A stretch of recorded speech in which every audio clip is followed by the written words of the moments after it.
본 방송에서 제공하는 보험 정보는 투자 판단에 대한 조언입니다.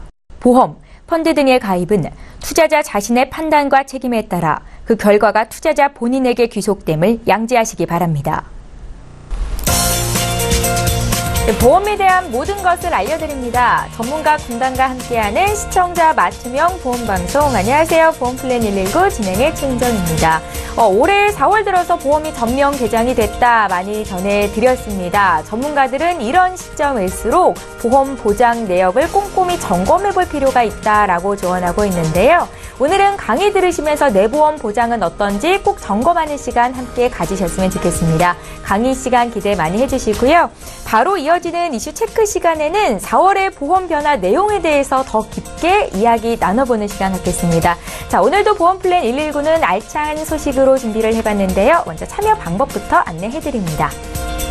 네, 오늘도 방송 보시면서 내 보험도 상담을 받아야겠다 이렇게 생각되시면 연락 주시면 되겠습니다. 전화, 문자 모두 무료로 이용해 보실 수가 있겠는데요.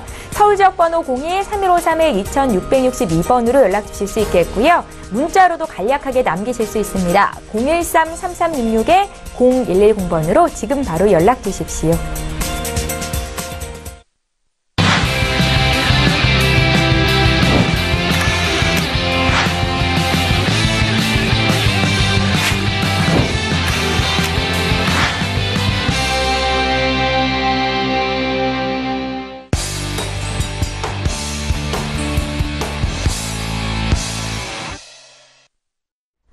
예, 시청자 여러분의 보험 도우미 보험플랜 119 이제 본격적으로 시작을 하겠습니다. 오늘 라이프 플랜 A 강의는 김정덕 전문가께서 준비를 하고 계시는데요. 4월 보험 개정 내용과 함께 세부 보장 내역 또 보험 점검 어떻게 하면 좋을지 함께 정보를 드리겠습니다. 지금 바로 만나보시죠. 네.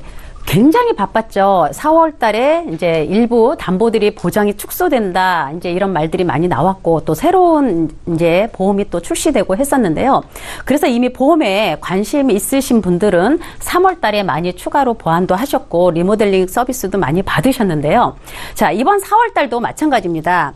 우리가 이렇게 보험 점검을 받을 수 있는 기회는 그렇게 흔하게 자주 오지 않습니다. 왜냐하면 우린 너무 바쁜 일상생활을 살고 있고 또 보험을 하고 있는 저 또한도 제 것도 이 보장 점검을 못할 정도로 남의 일만 많이 해주다 보니까 점검받을 수 있는 기회가 그렇게 많지 않았습니다. 그런데 다음 달은 또 행복한 가정의 달이죠. 지출도 많이 늘어나고 또 이제 너무너무 바쁜 달이에요. 그래서 이번 4월 달에 이제 3월 달에 일부가 축소되면서 또 아직 남아있는 회사들이 있습니다. 그래서 축소는 되었지만 또 보장 금액이 더 커지고 한시적으로 4월 말까지는 또 풀리는 회사도 있기 때문에 마지막으로 이번 4월 달에 조금 여유 있게 내가 갖고 있는 보험에 점검을 조금 받아볼 수 있는 기회를 가져보시는 것도 나쁘지 않을 것 같아서 오늘 강의 자료 준비했고요. 우리가 이 보험을 가입을 할 때는 굉장히 쉽게 합니다. 그죠? 옆에 주변에서 뭐뭐가 좋다 하면 저렴한 보험료로 쉽게 추가로 준비를 많이 하시는데 이 보험이라는 거는 우리가 뭐 냉장고나 세탁기가 아니잖아요. 맨날 눈으로 보고 만질 수 있는 그런 게 아닌 무형의 재산인데요. 이 보험을 가입은 쉬워도 내가 증권을 꺼내서 볼 때는 언제냐면 내 가까운 지인 또는 직장 동료 또 가까운 친척 지간 이런 분들께서 암이나 때로는 어떤 중증 질환을 진단받고 수술하고 이런 경험을 보시게 되면 내가 가지고 있는 보험의 보장이 어떻게 되나 그때 증권을 꺼내서 보는 경우가 많이 있습니다. 그래서 부족한 부분 추가하시는 분도 많이 있으신데 그때 꺼내서 봐서 부족한 부분을 추가하는 부분도 나쁘지 않아요. 그러나 나한테 또는 내 가족한테 이런 중증 질환이 왔을 때 증권을 꺼내보는 거는 이미 손 쓸 수가 없기 때문에 너무 늦죠. 그래서 이런 보험 점검의 기회가 왔을 때 우리가 한 번 정도는 시간을 내서라도 점검을 받아보시고 리모델링 서비스를 받아보시는 거는 아주 좋은 기회일 것 같다는 생각에 오늘 이 강의 자료 한번 보실게요.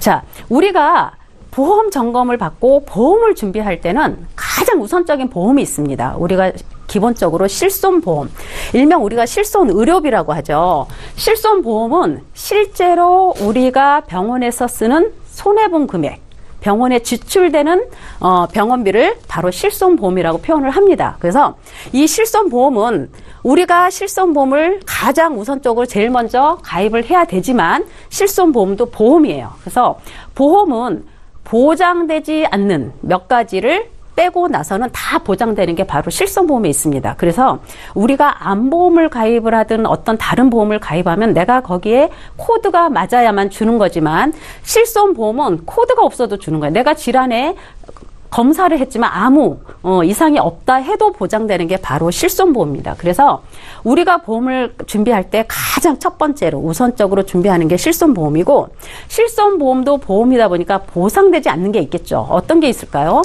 보상되지 않는 거는 우리가 상식적으로 질병이다라고 생각하지 않는 거는 보상이 안 됩니다. 그 대표적인 예로 뭐가 있냐면, 여성으로는 다 겪어야 하는 뭐 임신, 출산, 제왕절개, 불임, 유산 등등 이런 임신 관련은 보상이 되지 않습니다. 그래서 이건 실손보험에서 제외가 되고요. 또 우리가 뭐 미모 개선, 얼굴에 뭐 주근깨 있고 점 빼고 이런 부분 미모 개선에 들어가서 이런 것도 보상이 되지 않고 질병이라 우리가 상식적으로 생각 안 하죠. 그리고 뭐 눈이 시력이 안 좋아서 안경하고 뭐 렌즈 착용하고 이런 거 다 보상에서 제외됩니다. 그래서 우리가 상식적으로 이건 질병이 아니다라는 거는 보상에서 제외돼요. 수면제, 잠이 안 와서 수면제 먹고 우울증 약 먹고 이런 거 보상에서 제외되고, 또 가장 저기가 뭐가 있냐면 자동차 사고가 났을 때 상대방 가해자 자동차 보면서 내 치료비를 다 해주죠. 그래서 자동차 사고도 보상에서 제외됩니다. 왜? 실손보험은 실제로 손해보험 금액을 해주는데 자동차 사고가 났을 때는 내가 병원에 돈을 지출을 하지 않아요. 왜? 자동차 보험회사에서 다 지출을 해줍니다. 그래서 보상에서 제외되고, 또 실손보험은 우리가 해외 나가서 치료받고 아프고 다치고 보상에서 제외됩니다. 그런데 과거에 2009년도 이전 100%에서는 해외 치료비도 40%까지 보상해주는 담보가 있습니다. 이럴 땐 되지만 2009년도 이후에는 해외 치료비 보상되지 않습니다. 그러나 해외에서 아프거나 다쳐서 국내에 들어와서 치료받고 하는 거는 다 보상이 되겠죠. 이 실손의료비는 국민건강보험료와 연관이 됩니다. 그래서 국민건강보험료를 납입하고 있는 분에 한해서 보상과 이런 부분은 다 똑같이 적용이 되고요. 이 실손의료비 또 이제 그런 부분이 있죠. 왜냐하면 이런 100% 과거 2009년도 이전에는 100% 또 이후에는 90%인데 2009년도 100% 실손보험이 좋다. 2010년도 이후에 90% 실손보험이 더 좋다. 어떤 게 더 좋다라고는 할 수 없습니다. 왜냐하면 2009년도에 안 됐던 부분이 또 2010년도 이후에는 또 보상에서 풀린 것들이 있기 때문에 대표적인 예로는 2009년도 이전에는 우리가 이런 치과 치료 같은 거 안 됐죠. 안 됐는데 2010년도 이후에 90%에서는 치과 치료 받는 것도 국민건강보험 적용되는 부분에 대해서는 또 풀렸습니다. 이렇게 풀린 부분도 있고, 또 한의원 같은 경우 이 100%에서는 한의원 통원 치료 안 되지만 또 2010년도 90%에서는 한의원 치료도 됩니다. 그래서 어떤 게 더 좋고 어떤 게 나쁘다 할 수는 없어요. 그리고 이 100%에서는 우리가 이제 계속 자잘한 병원부터 계속 하게 되면 면책기간이라는 게 있죠. 2009년도 이전에 보상은 1년 365일 한도 내에서 치료를 받는데 1년을 다 받으면 면책기간이 있습니다. 180일. 요 면책기간에 해당이 돼서 입원하거나 치료를 받게 되면 면책이에요. 보험회사에서 보상이 되지 않습니다. 그러나 또 2010년도 이후에는 이 면책기간이 90일이에요. 반으로 줄었죠. 그래서 2009년도 이전 게 좋다, 10년 게 좋다 이건 없고, 어떤 게 좋다라고는 말을 할 수가 없고요. 다만 내가 가장 먼저 준비해야 되는 건 실손보험이고, 내가 몇 년도에 가입했느냐는 중요하지 않습니다. 그래서 실손보험은 준비가 되어 있으면 잘 유지하는 게 가장 좋으세요. 그래서 실손보험은 가장 우선적으로 준비하는 게 좋고, 그 다음에 이제는 유병력자, 만성질환이든 어떤 수술 이력 또는 이런 5년 이후에 그 암 진단 받으신 분들도 이제 실손보험을 준비하실 수가 있습니다. 그래서 유병력자도 준비할 수가 있는데, 자, 유병력자 조건이 있죠. 이 조건에 해당되지 않으면 유병력자 실손보험 가입이 가능하십니다. 그래서 3개월 이내에 입원하거나 수술하거나 어떤 추가 검사가 없다라고 하면은 가입이 가능하세요. 3개월. 그리고 2년 이내 내가 입원하거나 수술하고 또 7일 이상 치료받은 게 없다라고 하면 가입이 가능하십니다. 그리고 5년 이내에 내가 암으로 입원하거나 수술하거나 치료받은 게 없다라면 가입이 가능하십니다. 그래서 이 325 조건이 맞춰지면 유병력자 실손보험 가입 가능하시고요. 만약에 이 325에 해당은 안 되지만 뭐 혈압약이나 당뇨 이렇게 드시고 계시는 분들 아니면 다른 수술 이력을 갖고 계신 분들도 이 유병력자 실손보험 말고 이제 우리가 이제 입원하거나 통원하거나 또는 MRI 도수 주사 치료도 다 되는 실손보험이 있습니다. 그래서 이쪽에 먼저 심사를 넣어보시고 여기서 이제 거절이 될 때는 유병력자 실손보험 따로 준비를 하시면 좋을 것 같아요.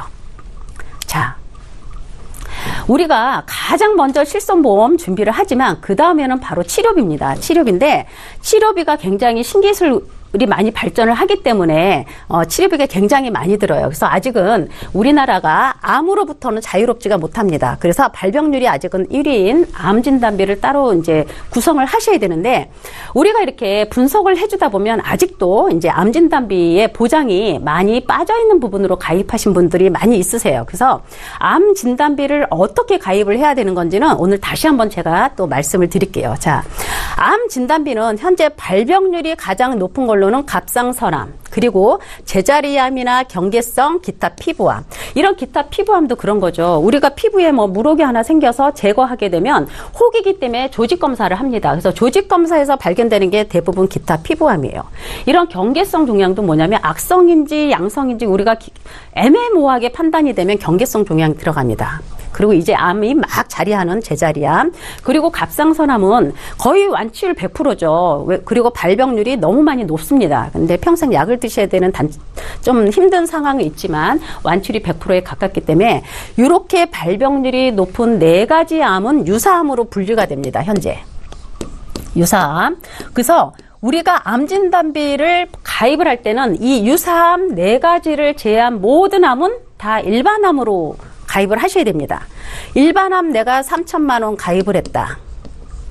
3천만 원 가입했다고 하면 보통 우리가 이렇게 증권 분석을 해주다 보면 전립선암이나 방광암 또는 유방암이나 자궁암은 가입 금액의 30%만 주겠다. 아니면은 가입 금액의 일부만 주겠다. 이런 식으로 소외감으로 빠져 있습니다. 그리고 여기에 또 유사암이 하나 추가되는 게 또 하나 있었죠. 대장 전막내암. 우리가 대장 내시경 하면서 용종 제거하죠. 용종 제거하면서 조직 검사에서 나오는 게 바로 대장 초기암인 대장 전막내암입니다. 그래서 이 대장 전막내암도 요즘은 종합 검진을 통해서 아니면 정기적인 검진을 통해서 굉장히 많이 발견되는 암 중에 하나예요. 그래서 지금 보험사들이 이 4가지의 유사암 뒤로 대장 전막내암도 유사암으로 들어갔습니다. 그래서 우리가 지금 아직까지는 암보험을 준비할 때는 이 4가지를 뺀 나머지 대장 전막내암이든 전립선암이든 방광암이든 유방암이든 자궁암이든 이 모든 암도 일반암으로 지급받을 수 있는 그런 보험으로 준비하시는 게 좋고요.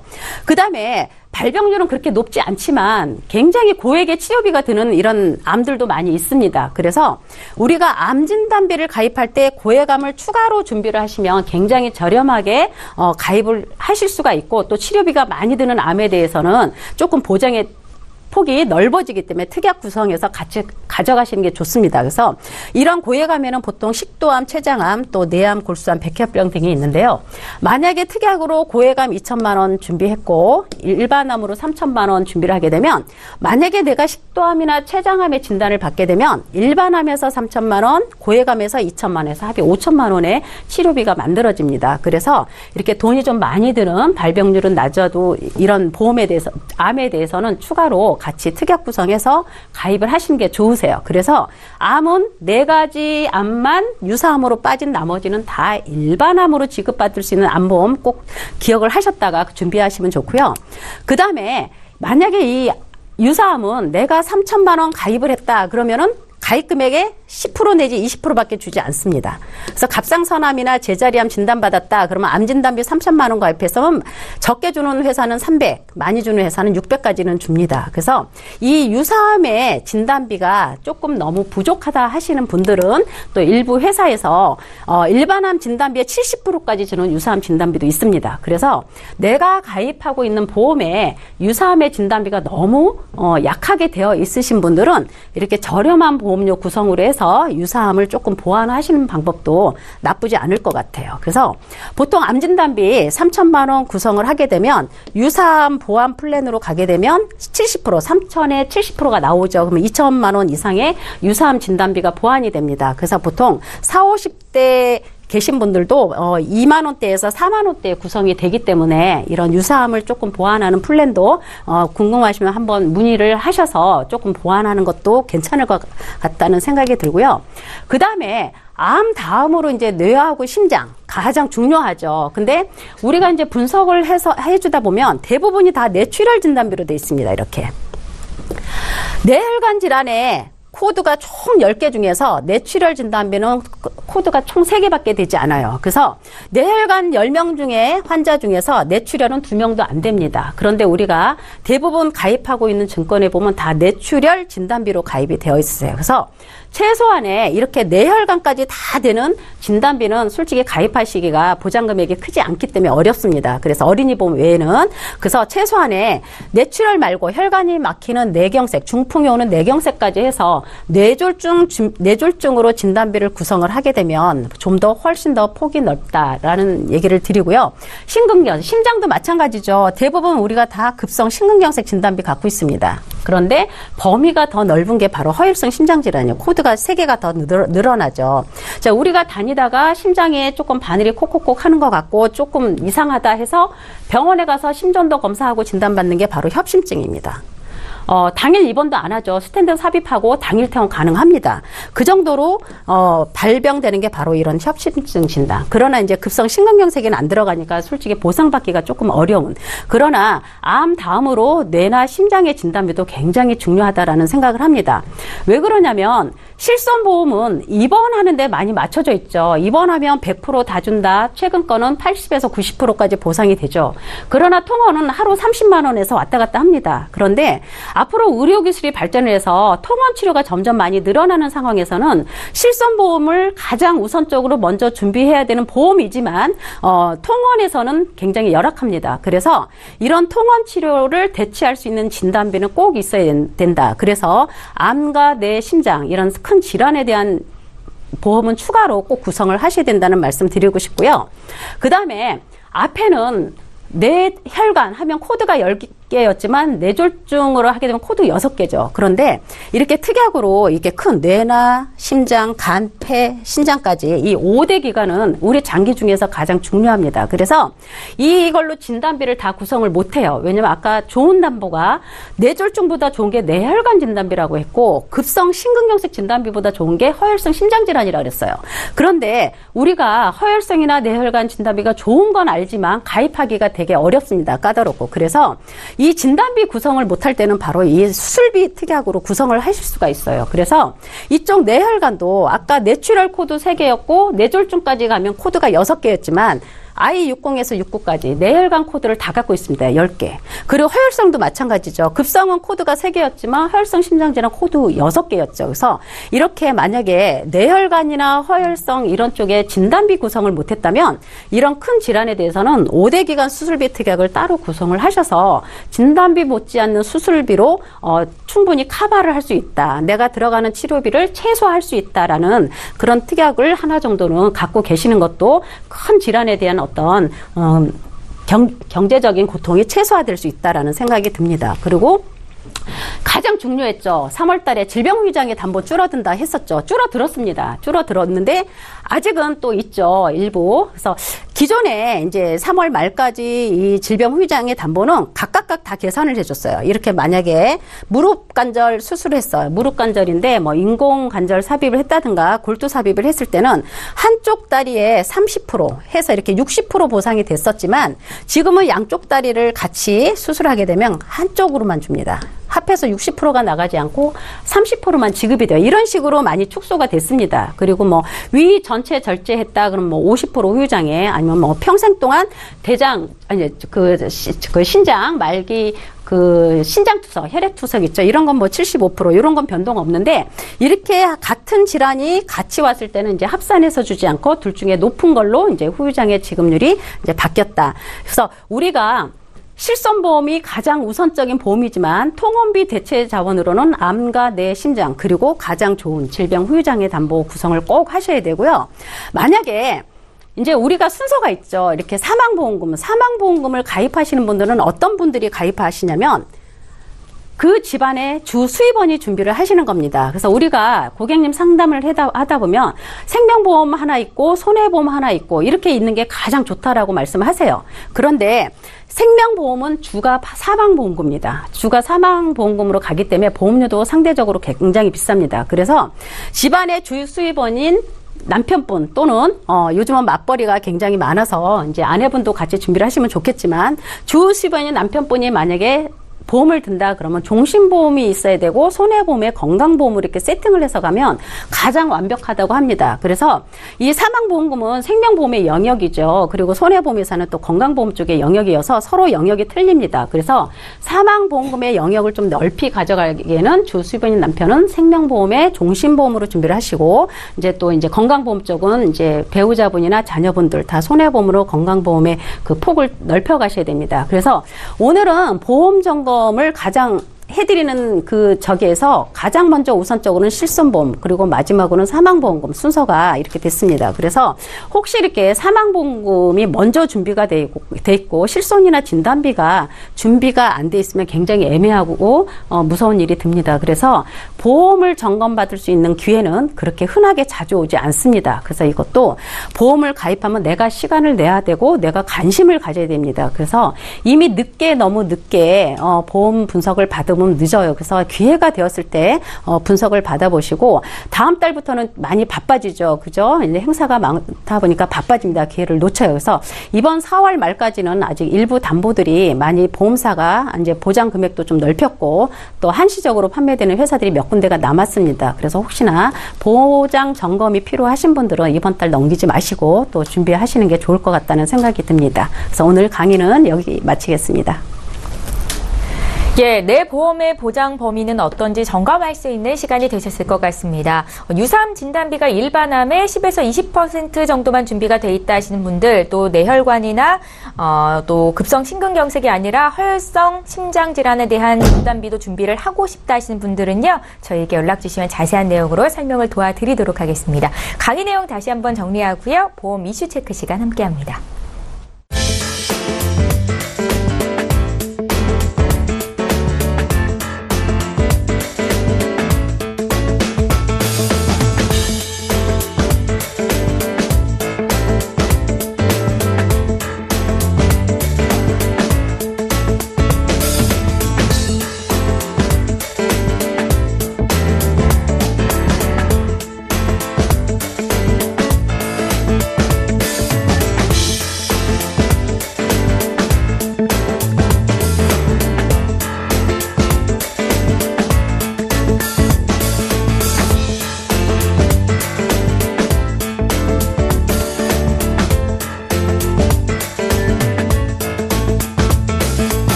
예, 저희 보험과 관련한 어떤 질문도 하실 수 있으니까요. 망설이지 마시고 지금 바로 연락 주시기 바랍니다. 자, 오늘 보험 이슈 체크 시간을 함께 할 텐데 앞서서 확인을 하셨다시피 오늘의 주제는 4월 보험 개정 대해부로 정리를 해봤습니다. 4월이 되면서 보험이 개정이 됐다는 건 많은 분들이 알고 계실 텐데 어떤 부분이 어떻게 바뀌었는지 조금 더 자세히 들여다보는 시간 가질 거고요. 민지용 전문가와 함께 이야기 나눠보겠습니다. 자, 민지용 전문가님, 보험 개정을 통해서 올해 4월부터 보험이 좀 많이 바뀌었다 생겼다고 하는데 어떤 내용인지 좀 먼저 봐주시겠어요? 네. 우선 뭐 매년 4월이 되면 꼭 올해뿐이 아니라 뭐 보험 약관이 개정된다든지 보험료가 인상된다든지 뭐 내용이 변한다든지 뭐 여러 가지 이슈들이 항상 매년 4월에 있어 왔는데요. 네. 올해 4월에도 이제 그러한 변화들이 있었습니다. 근데 그 중에 가장 첫 번째로 시청자님들이 가장 관심을 가졌던 것은 아마 유병자 실손보험, 만성질환을 가지고 있는 분들도 가입할 수 있는 실손보험이 나왔다, 이런 소식이 아닐까 싶습니다.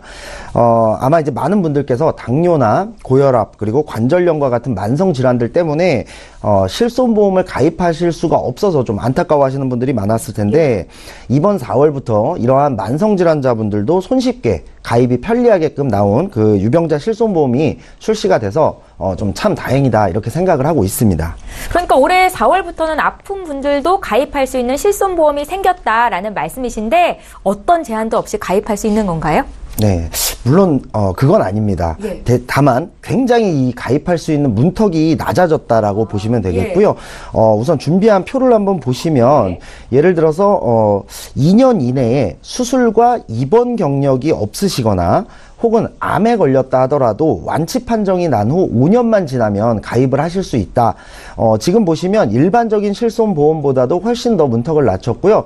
우리가 그동안 흔하게 알고 있던 간편건강보험, 유병자 플랜과 비슷한 조건의 그런 정도로 가입이 가능하다, 이렇게 볼 수가 있습니다.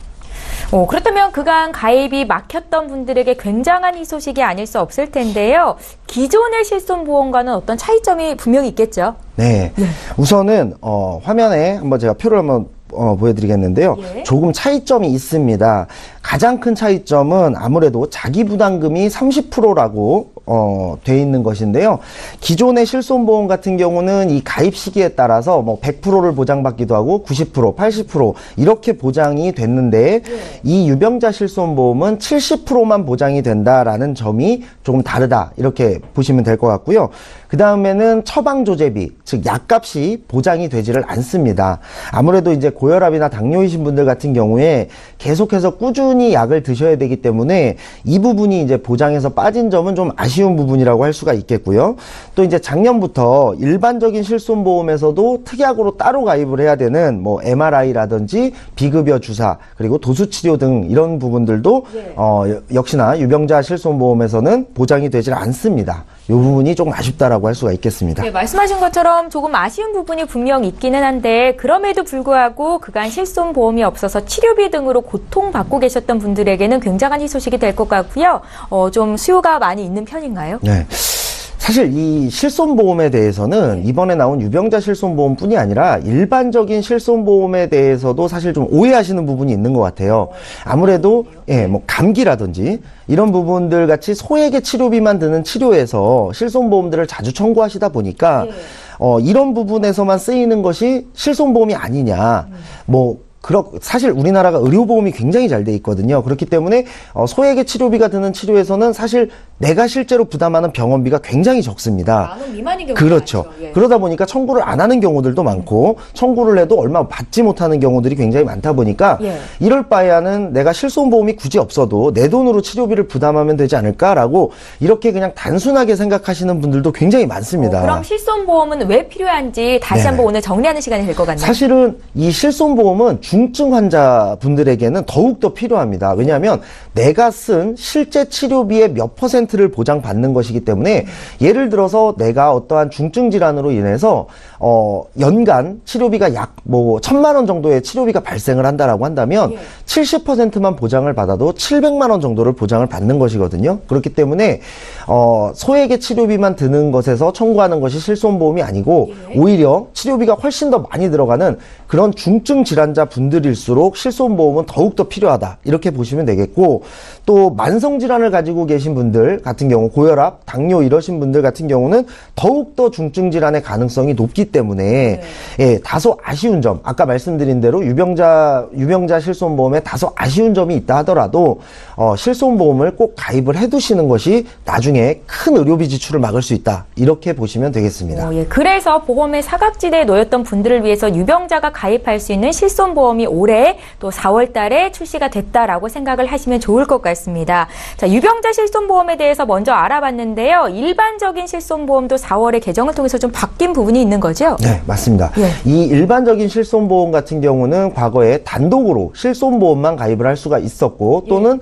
종합보험에 어떤 특약으로 이렇게 끼어서 판매가 되는 이런 두 가지 방식으로 판매가 되어 왔었는데 이제 4월부터는 무조건 단독으로만 실손만 딱 가입을 할 수 있게끔 그렇게 변화가 됐습니다. 네. 그래서 사실 이런 그 실손보험의 판매 방식이 그동안 달랐기 때문에 본인의 실손보험 가격을 정확히 모르시는 분들이 굉장히 많았어요. 어떤 분은 뭐 2만 원이다, 어떤 분은 15만 원이다. 굉장히 편차가 심했는데 이런 부분은 실손보험 외에 다른 것들이 끼어 있었기 때문에 그랬던 것이고 아마 이번 4월부터 실손보험을 가입하시는 분들 사이에서는 뭐 이러한 가격 편차에 대한 오해는 없으실 것이라고 생각이 듭니다. 다만 사실 유병자 실손보험이든 이러한 일반적인 실손보험이든 보험사 입장에서 보면 손해율이 굉장히 높다라고 생각을 해요. 뉴스를 보니까 손해율이 한 125%를 그렇죠. 막 넘어가더라고요. 그러니까 보험사들이 크게 이득을 볼 수 있는 상품이 아니라고 생각하는 거죠. 그러다 보니까 이번에 유병자 실손보험도 마찬가지로 원래 모든 보험회사들이 어떤 새로운 보험이 나오게 되면 굉장히 광고나 홍보를 통해서 많이 알리려고 노력을 하는데 이 유병자 실손보험 같은 경우는 지금 사실 굉장히 쉬쉬하고 있는 실정이에요. 그래서 내용을 잘 모르시는 분들도 굉장히 많을 것이고 나온다는 소식은 들었지만 그렇게까지 많은 홍보가 이루어지지 않아서 아직까지도 가입을 못 하시는 분들이 굉장히 많은 것 같은데요. 이런 부분들이 있다라고 한다면 저희 방송으로라도 연락을 주시게 되면 저희가 조금 더 자세하게 설명을 드리도록 그렇게 할 수 있을 것 같습니다. 네, 그러니까 실손보험은 더더욱 우리 소비자들에게 유리한 보험이라는 거 꼭 기억하시고요. 아직 준비 못 하신 분들은 문을 꼭 두드려 보셨으면 좋겠습니다. 자, 실손보험 말고 4월 보험 개정을 통해서 또 바뀐 부분들이 있죠, 네, 실손보험만큼이나 3월에 가장 많은 문의가 왔었던 부분이 바로 이 질병 후유장의 80% 미만 특약입니다. 4월부터는 뭐 축소되거나 없어질 수도 있다라는 이야기가 워낙 많아서 그랬던 것 같은데 결과적으로만 말씀드리면 많이 축소된 것은 사실이지만 아직 남아 있습니다. 그리고 사실 이 질병 후유장의 특약이 사라지느냐 사라지지 않느냐의 문제에 많이 초점들을 맞추셨는데 가장 이슈가 된 부분은 우리나라의 장애분류표가 12년 만에 개정이 되었다. 이 부분이 사실은 가장 큰 이슈였다고 볼 수가 있습니다. 장애분류표가 12년 만에 개정이 됐다고요? 네네. 어떻게 얼마나 변화가 있었습니까?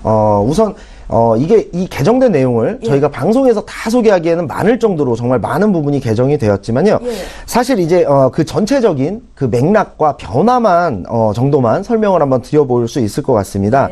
사실 생각해 보면은 이 시간이 변한 만큼 우리의 의료기술도 엄청난 발전이 있었기 때문에 12년 전의 의료기술과 지금의 의료기술은 굉장히 많은 차이가 있습니다. 그렇기 때문에 그 부분들에 대해서 현실과 좀 더 맞게 변화가 됐다라고 생각하시면 좀 이해가 빠르실 것 같고요. 우선은 이제 화면에 보시게 되면 질병후유장애 특약의 어떤 보상 사례를 한번 보실 수 있습니다. 그동안 많이 소개가 됐었죠. 뭐 예를 들어서 2018년도 3월까지 가입하신 분들의 경우 뭐 암에 걸려서 위암에 걸려서 위를 절제하는 수술을 하는 경우 50%를 지급했다. 뭐 혹은 또 혈액을 투석받는 신장의 기능이 상실돼서 혈액을 투석받는 경우에 75%가 상실됐다. 이런 식으로 내가 걸린 후유장애의 어떤 퍼센테이지에 따라서 이렇게 보장을 받으셨는데요. 이러한 장애분류표의 기준이 판정 기준이 달라진다든지 퍼센트율이 높아지거나 낮아지게 된다라고 한다면 당연히 보장 금액도 달라질 수밖에 없는 겁니다. 네. 자, 어떤 부분들이 달라졌는지 조금만 더 구체적으로 봐주시겠어요? 네. 우선은 가장 큰 변화는 구체화되었다라는 건데요. 이것도 역시 한번 표를 한번 보시면서 한번 말씀을 드리자면 표에 보시면 뭐 지급률이 30%였던 것이 20%로 낮아졌다든지 또는 6개월 이후에까지만 평가했던 것을 18개월이나 지속적으로 평가한다든지 이런 부분들이 좀 보이실 거예요. 아무래도 좀 그동안 뭉뚱그려서 표현되던 기준들이 세분화됐다라는 것을 보실 수가 있겠고 또 보장을 받기 위해서 거쳐야 되는 어떤 그런 절차들도 조금 많이 복잡해졌다. 그러다 보니까 전체적인 지급률은 조금 하향된 것이 사실입니다. 그러니까 2018년도 3월까지 질병후유장애나 상해후유장애 특약을 가입하신 분들은 왼쪽의 표를 기준으로 보장을 받는 것이고요. 이제 4월부터 가입하시는 분들의 경우에는 오른쪽 표를 기준으로 받는다라고 보시면 될 것 같은데요. 그렇다고 해서 무조건 불리해진 것만은 아니다. 그러니까 불리해졌다라고 꼭 생각하실 필요는 없다라는 건데 그게 왜 그러냐면 좀 전에 말씀드린 대로 의료기술이 발전해서 그동안 없던 부분들도 신설이 됐기 때문입니다. 뭐 예를 들면 인공항문이라든지 인공요로와 같이 그전엔 없었던 것들도 이제는 후유장애 판정을 받을 수 있게 됐고요. 또 그 다음에 여기 표를 보시면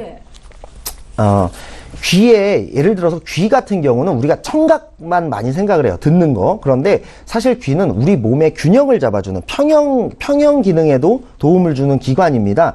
이러한 부분들도 과거에는 귀가 안 들리는 청각에 대해서만 후유장애 판정을 했던 것과는 달리 이제부터는 평형 기능에 대해서도 장애 기준을 도입했다라는 걸 보실 수가 있고 또는 폐 같은 경우도 이식 수술을 받는 경우에만 후유장애 인정을 했었어요. 그런데 지금은 호흡곤란에 대해서도 후유장애를 인정하고 있다. 그렇기 때문에 전체적인 지급률이 조금 하향됐고 판정을 받는 기준이 까다로워진 것은 사실이지만 그렇다 하더라도 질병후유장애 80% 미만 특약 같은 경우는 실손 의료비 특약을 제외한다면 가장 보장 범위가 넓고 아직도 가장 준비를 꼭 해야 되는 그런 소비자에게 유리한 특약이다. 이렇게 보실 수가 있을 것 같습니다. 예, 그러니까 여전히 질병 후유장애 80% 미만 보장은 소비자에게 유리한 특약이다라는 점도 꼭 기억을 하셨으면 좋겠습니다. 저희 이제 4월 보험 개정이 어떻게 됐는지 그 부분들에 대해서 듣고 있는데요. 또 다른 이슈가 있다고요? 네. 요 두 가지 이슈, 실손보험, 질병 후유장애 80% 미만 특약이 가장 사실 이슈가 됐던 부분은 사실인데요. 이번 4월부터 또다시 달라지는 것 중에 하나는 저희가 방송에서 이 태아보험이나 어린이 보험이 굉장히 좋다, 굉장히 중요하다라고 여러 차례 강조를 했었는데 앵커님은 혹시 이 어린이 보험은 몇 살까지 가입이 가능한 걸로 알고 계신가요? 만 25세 정도 아닌가요? 네.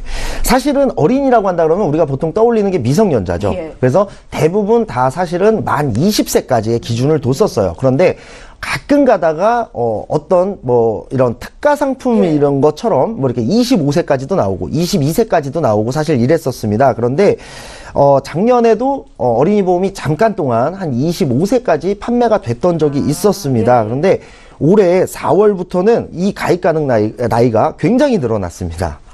네. 어린이 보험이라고 분류가 됐는데 얼마나 더 나이 폭이 늘어나는지 궁금한데요. 네. 우선은 현재의 기준입니다. 보험 나이 30세까지 가능합니다. 그렇기 때문에 생일에 따라서는 31세나 32세이신 분들도 가능하다는 얘기거든요. 이렇게 되면은 아이 그리고 뭐 혹은 태아 아이 그리고 엄마 아빠가 같은 보험을 가입할 수도 있는 민지영 전문가님 어린이 보험이 어른 보험에 비해서 왜 좋은지를 좀 알아야 될 것 같은데. 네네. 우선은 뭐 우리가 가입하고 싶어하는 특약들 성인들은 잘 가입해주지 않는 그런 특약들 뭐 예를 들면 질병후유장애 80% 미만 특약 그리고 또 뇌혈관 질환 진단비 허혈성 심장질환 진단비와 같이 성인들은 굉장히 적거나 잘 가입해주지 않는 특약을 많이 가입할 수 있다라는 거고요. 또 보험료도 저렴하다라는 거고 또 일부 어린이 보험에 한해서는 예약 기능이라는 것이 있기 때문에 이 부분을 잘 활용하면 지금 현재는 보험료를 좀 적게 내고 또 보험료를 줄이고 이런 부분들이 굉장히 많이 가능해지거든요. 유연성도 굉장히 크고요. 저희가 어린이 보험만 설명을 한다 하더라도 굉장히 시간이 많이 가기 때문에 굉장히 어쨌든 좋은 점들, 장점이 굉장히 많은 보험이다라고 볼 수가 있고요. 이런 부분을 지금 30세까지 가능하게 해놨는데 다만 이거를 또 언제까지 판매할지 모르기 때문에 사실은 어쨌든 지금 가입이 가능할 때 어린이 보험 30세 미만이신 분들 어린이 보험을 준비하는 것 굉장히 중요한 부분일 것 같습니다. 예, 자 오늘 민지용 전문가와 함께 저희 보험 이슈 체크 시간을 가졌습니다. 이렇게 말씀 나누는 중에 또 궁금한 게 분명히 생기셨을 거예요. 망설이지 마시고 연락 주십시오. 예, 여러분들은 지금 보험 플랜 119와 함께하고 계시고요. 저희가 제공하고 있는 이 같은 정보들은 투자 판단에 대한 전문가들의 조언일 뿐 해당 보험의 가치와 수익률을 보장하고 있지는 않다라는 점도 함께 기억하시기 바랍니다. 자, 이제 상담 시간으로 바로 이어가 볼 거고요. 첫 번째 시청자 전화 연결이 돼 있거든요. 만나보겠습니다. 안녕하세요. 네, 안녕하세요. 예, 안녕하세요. 시청자님 오래 기다리셨습니다. 어떤 점을 좀 봐드릴까요? 제 보험 좀 알아보려고 하는데. 예. 이게 이 정도면 괜찮은 보험료를 나입을 하고 있는 건지. 예. 그리고 제가 혈압약을 먹고 있는데요. 예. 이게 지금 제 운전자 보험 자체 남들은 10,000원짜리도 가입을 했는데. 예. 저는 10,000원에 안 하고 28,000원을 했는데요. 네네네. 이게 좀 적당한 보험료인지. 그래서 이것저것 좀 한번 알아보려고요. 예, 오늘 연락 참 잘 주셨고요. 시청자님 올해 나이가 어떻게 되셨어요? 50대입니다. 50대시고요. 네. 저희 바로 김정덕 전문가님 연결해 드릴 테니까요. 전화 끊지 마시고 잠깐만 기다려 주십시오. 네. 예, 시청자께서 문의하신 내용 정리부터 좀 해보겠습니다. 50대 남성분께서 연락을 주셨는데 저희 제작진을 통해서 사전에 어떤 보험이 있는지 좀 받아봤습니다. 3건의 보험이 있으신데요. 하나손해보험의 카네이션 하나로 보험, 교보생명의 4개 맞는 건강보험, 또 KB손해보험에서 운전자 보험을 가입하셨고요. 한 달에 내는 보험료는 21만 원 정도가 되신 분이십니다. 문의사항 다시 볼게요. 50대 남성분이시고 혈압약을 복용 중이다라는 말씀 주셨습니다. 보험에 추가해야 될 보장은 어떤 게 있을까요? 라는 질문을 주셨는데요. 김정덕 전문가 연결해 드릴게요. 네, 반갑습니다. 네, 안녕하세요. 안녕하세요. 네, 현재 혈압약 복용하고 계시고요. 저희가 이제 보내준 증권 가입하신 걸 보면 이제 눈에 들어옵니다. 2008년도에 하나손해보험의 카네이션 하나로 보험. 여기는 이제 실손보험이죠. 가장 우선적인 실손보험하고 보장 내용을 보니까 여기가 이제 암 진단비는 없는데 뇌혈관 진단비와 허혈성 심장 진단비가 1,000만 원씩 가입이 되어 있으세요. 그래서 이 좋은 담보들은 잘 구성이 돼 있고 또 이 보험에 이제 실손 의료비 기본적인 거 다 들어 있습니다. 그래서 2008년도에 납입은 10년 납이어서 이제 납입은 거의 끝나실 것 같은데 여기에는 아마 적립 부분이 조금 많이 들어 있는 것 같아요. 그래서 이 적립 부분은 이제 실손 의료비가 이제 갱신이 됐을 때 대체 자원으로 이제 적립을 하신 거여서 유지를 잘 하시면 되고요.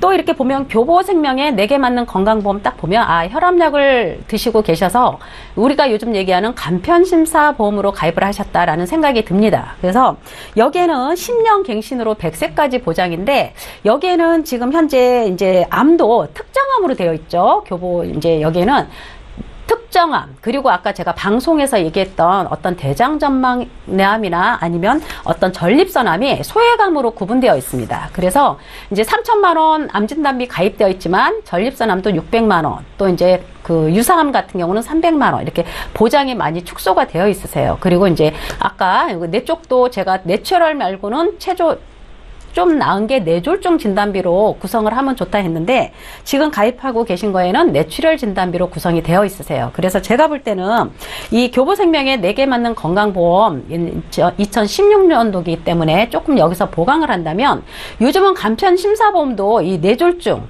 뇌출혈, 뇌경색이 다 되는 뇌졸중 진단비 충분히 가입이 가능하시고요.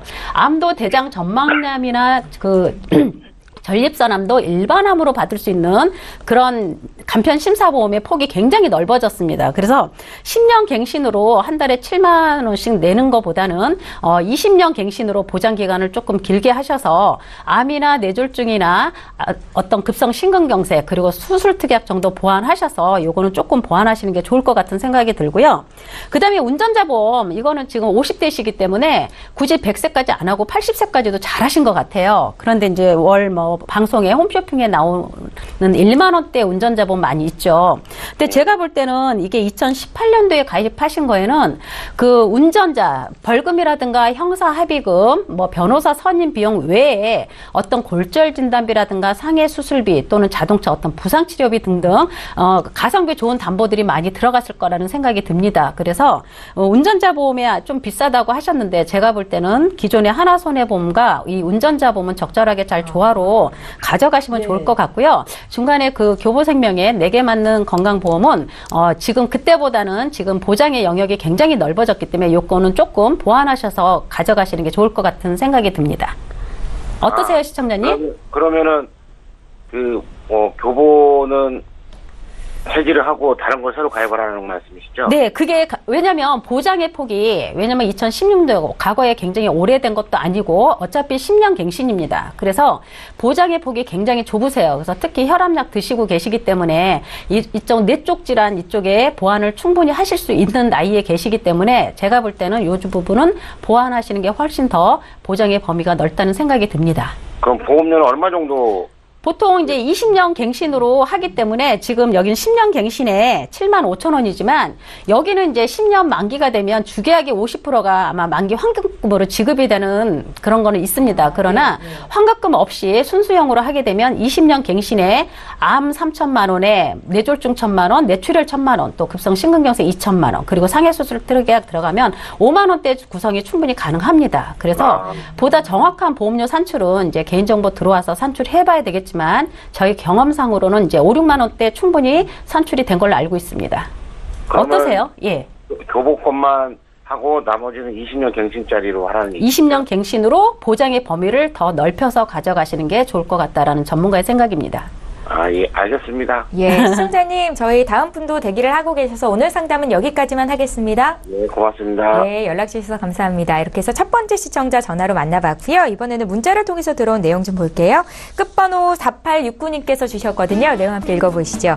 제 종신보험에서 주계약이 사망보험금이라고 알고 있었는데 재해사망특약과 정기특약도 사망보험금이라고 하더라고요. 어떤 차이점이 있습니까? 또 질병이나 상해, 모든 사망이 보장이 되는 건가요? 라고 길게 남기셨습니다. 민지영 전문가께 들어볼게요. 네. 우선 종신보험의 주계약은 사망보험금이 당연히 맞고요. 이 사망보험금은 뭐 어떤 조건에 관계없이 언제 어디서 어떻게 사망을 한다 하더라도 보험금이 지급되는 그런 사망보험금이라고 할 수가 있습니다. 그리고 이제 재해사망이라고 쓰여져 있는 사망보험금은 뭐 이름만으로도 조금 짐작이 가는 그런 사망보험금이지만 좀 더 쉽게 말씀드리면 이제 다쳐서 사망하게 되는 경우를 주로 말합니다. 뭐 질병으로 사망하는 것이 아니라 어떤 사고로 인해서 사망하게 되는 경우를 말하는데요. 가장 많은 사례는 역시 교통사고라고 할 수가 있겠고 이 재해 사망 같은 경우는 종신보험의 사망보험금과는 달리 만기가 정해져 있습니다. 그렇기 때문에 그 기간 안에 그 해당 사고로 사망을 해야지만 보험금을 받을 수가 있다 이렇게 생각을 하시면 되겠고 마지막으로 말씀하신 정기특약의 경우는 질병이든 재해든 관계없이 종신보험처럼 똑같이 어떤 것에든 관계없이 사망보험금을 받을 수 있는 건 맞는데 다만 만기가 정해져 있습니다. 이건 역시 그렇기 때문에 보통 이러한 정기특약은 집안의 어떤 가장이 내 자녀가 성인이 되기 전까지만 설정하는 경우들이 굉장히 많고요. 뭐 예를 들면 뭐 60세, 70세 뭐 이런 식으로 나이를 딱 정할 수가 있고 그 기간만큼만 보장을 받는 것이 정기특약이다 이렇게 보시면 되겠습니다. 요거를 뭐 좀 정리를 하자면 만약에 예를 들어서 종신보험의 주계약 1억 그리고 재해사망을 80세까지 1억 정기특약을 또 60세까지 1억 이런 식으로 구성을 하셨다면 60세 이전에 다쳐서 사망하는 경우는 3억 세 가지를 다 받을 수가 있는 거고요. 60세 이전에 아파서 사망하게 되면은 2억만 받으시는 거고 또 60세를 넘어서 80세 전에 다쳐서 사망하시게 되면 2억 하지만 60세를 넘어서 80세 전에 아파서 사망하게 되면 1억 그리고 80세를 넘어서 어떠한 이유로든 사망하면 1억 이런 식으로 예를 들어서 설명하면은 조금 더 편하게 이해가 되실 듯 싶습니다. 예, 구체적으로 조금 더 알고 싶다 하시면요. 저희에게 다시 한번 전화 주세요. 그때 민지용 전문가 또 연결해 드리겠습니다. 벌써 마쳐야 될 시간이 됐는데 다시 한번 참여 방법 안내해 드리겠습니다. 저희 방송은 여기서 마치지만 방송 끝난 이후로도 연락을 주실 수 있습니다. 전문가 바로 연결 가능하시겠고요. 서울 지역번호 02-3153-2662번으로 연락 주시거나 013-3366-0110번으로 문자 남겨주시기 바랍니다. 빠르고 정확한 상담 받으실 수 있으니까요. 지금 바로 연락 주십시오. 예, 오늘 함께해 주신 두 분의 전문가와는 여기서 인사드리고요. 저희는 내일 이 시간에 또 오겠습니다. 고맙습니다.